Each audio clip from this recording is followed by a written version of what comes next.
رات کے 12:30 بج رہے تھے۔ کمرے میں صرف پنکھے کی ہلکی سی آواز تھی۔ فون کی اسکرین چہرے پر چمک رہی تھی۔ چیٹ باکس کھلا تھا۔ نیچے لکھا تھا ٹائپ اے میسج۔ اس نے گہری سانس لی۔ انگلیاں کی بورڈ پر چلنے لگی۔ میں تمہیں بس اتنا بتانا چاہتی ہوں۔ وہ رک گئی۔ پورا جملہ دیکھا اور ایک ہی لمحے میں سب ڈیلیٹ کر دیا۔ اسکرین دوبارہ خالی ہو گئی۔ اس نے آنکھیں بند کر لی۔ دل نے دھیرے سے کہا، شاید اتنا تو حق بنتا ہے نا، اتنے سالوں کے بعد ایک آخری بات، ایک آخری میسج۔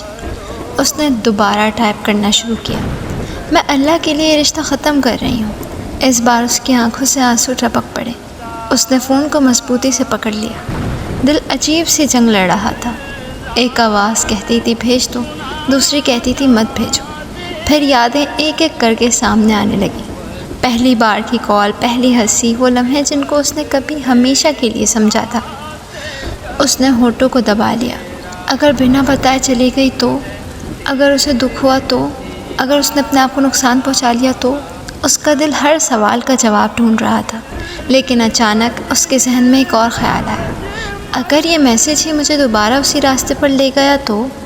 اس نے اسکرین کو غور سے دیکھا۔ اسے پہلی بار احساس ہوا، کبھی کبھی انسان رشتہ نہیں پکڑے رکھتا، صرف ایک امید پکڑے رکھتا ہے، اور کبھی کبھی وہ امید صرف ایک میسج کے پیچھے چھپی ہوتی ہے۔ اس نے دھیرے سے پورا ٹیکسٹ سلیکٹ کیا، ڈیلیٹ۔ اسکرین پھر خالی ہو گئی۔ اس بار اس نے دوبارہ کچھ نہیں لکھا۔ فون لاک کیا، سینے سے لگایا اور رونے لگی۔ آنسو اس بات کے نہیں تھے کہ اس نے کسی کو کھو دیا ہے، آنسو اس بات کے تھے کہ کچھ فیصلے صحیح ہوتے ہوئے بھی بہت درد دیتے ہیں۔ کھڑکی کے باہر فجر سے پہلے والی خاموشی تھی، اور اس خاموشی میں اس نے پہلی بار محسوس کیا، کچھ دروازے بند کرنے پڑتے ہیں تاکہ زندگی میں نئے دروازے کھل سکیں۔ لیکن فون خاموش ہو گیا، دل نہیں، اور شاید اصل امتحان یہیں سے شروع ہوتا ہے۔ اگلے ایپیسوڈ میں جب میسج بھیجے بغیر رشتہ ختم ہو جائے تو پھر اس خالی پن کا کیا کریں، اس درد کا کیا کریں؟ ہر جگہ اس کی یادیں نظر آئیں تو دل کو کیسے سنبھالیں؟ اور جب تنہائی دوبارہ اسی انسان کی طرف دھکیلنے لگے تو واپس مڑنے سے خود کو کیسے بچائیں؟